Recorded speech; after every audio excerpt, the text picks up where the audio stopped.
Budget की 89% स्वीकृति निकल गई, 74% काम इम्प्लीमेंट हो गए, 4 बजट पेश मैंने किए। ये भी अपना आप में बहुत बड़ी उपलब्धि है, क्योंकि अधिकारियों ने भी जम के काम किए। फाइनेंस डिपार्टमेंट ने भी कोई कहना चाहिए कि आगे बढ़ कर के स्वीकृति दी, तब जा कर के आज मेरे पास कोई आते हैं एमएलए, तो एमएलए कहते हैं कि साहब पहली बार ऐसा हो रहा है जो कि आपने खाली घोषणा नहीं करी है, बल्कि स्वीकृति निकल रही है, काम शुरू हो गए हमारे क्षेत्रों के अंदर, सैंक्शन निकल रही है, सड़कें बन रही है, कॉलेज खोल रही है, बिल्डिंग बन रही है। कहने का मतलब पहली बार मैं देख रहा हूँ जो एमएलए मिलने आते हैं वो शिकायत कर ही नहीं रहे हैं। फिर भी रिव्यू इसलिए करना पड़ता है जिससे कि बड़ी बड़ी योजना ऐसी भी हैं जिसके बारे में कितनी प्रोग्रेस हुई है, क्या आगे प्लानिंग है। बाई एंड लार्ज मुझे अच्छा लगा कि हमारे यहाँ की ब्यूरोक्रेसी बहुत कमिटेड है और चीफ सेक्रेटरी बराबर मीटिंग लेती रहती हैं, मॉनिटरिंग होती रहती है, स्मूथली काम चल रहा है। और मुझे पूरा विश्वास है कि अगले दिसंबर तक और हम प्रोग्रेस कर पाएंगे। अगला बजट पेश करेंगे वो युवाओं के लिए होगा। आज हमने इंस्ट्रक्शन दिए हैं कि आप युवाओं के लिए क्या क्या योजना अभी हमारे पास हैं वो इम्प्लीमेंट जल्दी हो। आगे और क्या सुझाव है डिपार्टमेंट के, डिपार्टमेंट खुद सुझाव दे कि ये हमारे काम और जो है युवाओं के लिए, छात्रों के लिए हो सकते हैं।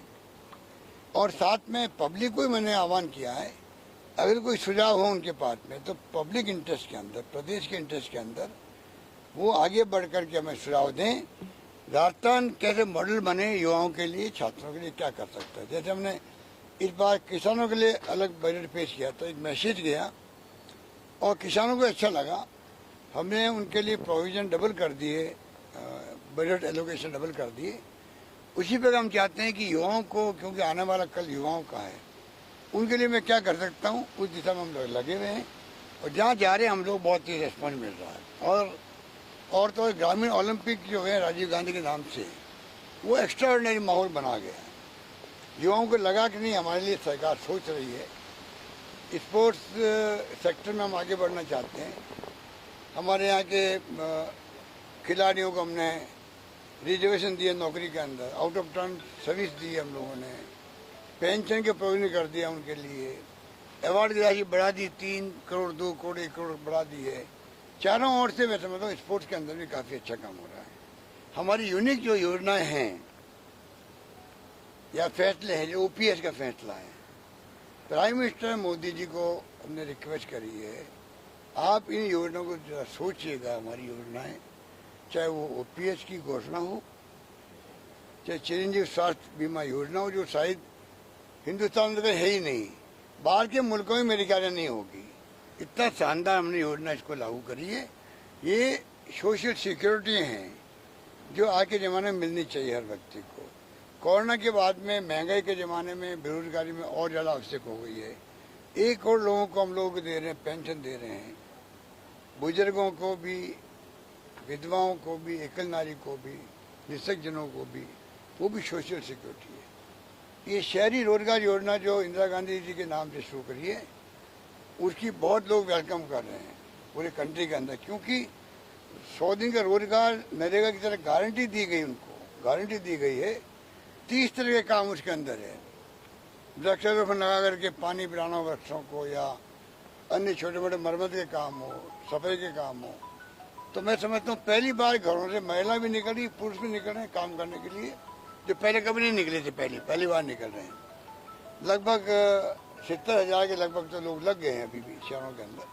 तो कहने का मतलब जो रसोई योजना इंदिरा गांधी जी के नाम से, उसमें देखिए आप, जो लोग, मैं खुद खाने गया वहाँ पर, क्या उनकी भावनाएं थी, कितना गुस्सा भी था।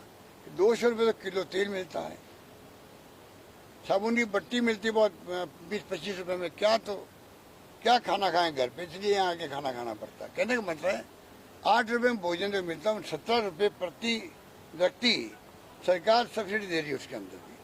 तो हमारी हर योजना जो है, उड़ान योजना है, वो महिलाओं के स्वास्थ्य के लिए बहुत बड़ी योजना है। कई महिलाएं बीमार, कैंसर, बाढ़ बन जाती है।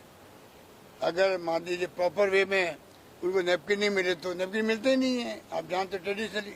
अब ये संकोच का टाइम नहीं रहा है। एक मेरे पत्रकार मित्र ने मुझे कहा, मेरी बेटी ने मुझे कहा है कि पापा नैपकिन लेके आना, ये इस बात का द्योतक है।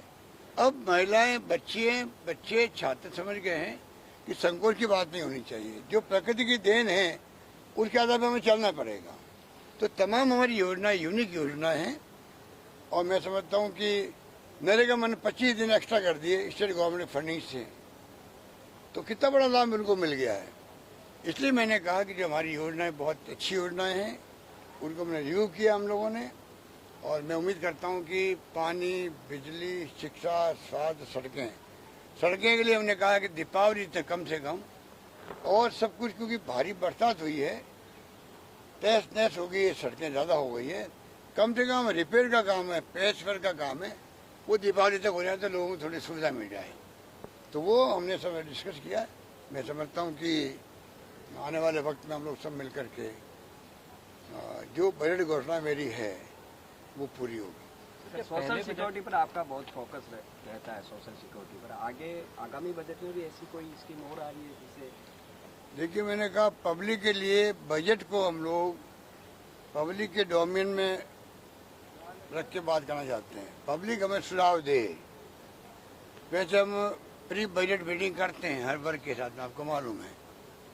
मैं प्रदेशवासियों से कहना चाहूँगा, कुछ सुझाव आपके हों तो आप वो सुझाव भेजिएगा हमारे पास में। हम चाहेंगे उन सुझावों को हम लोग एग्जामिन करें, जो संभव होगा उसको हम लागू करें।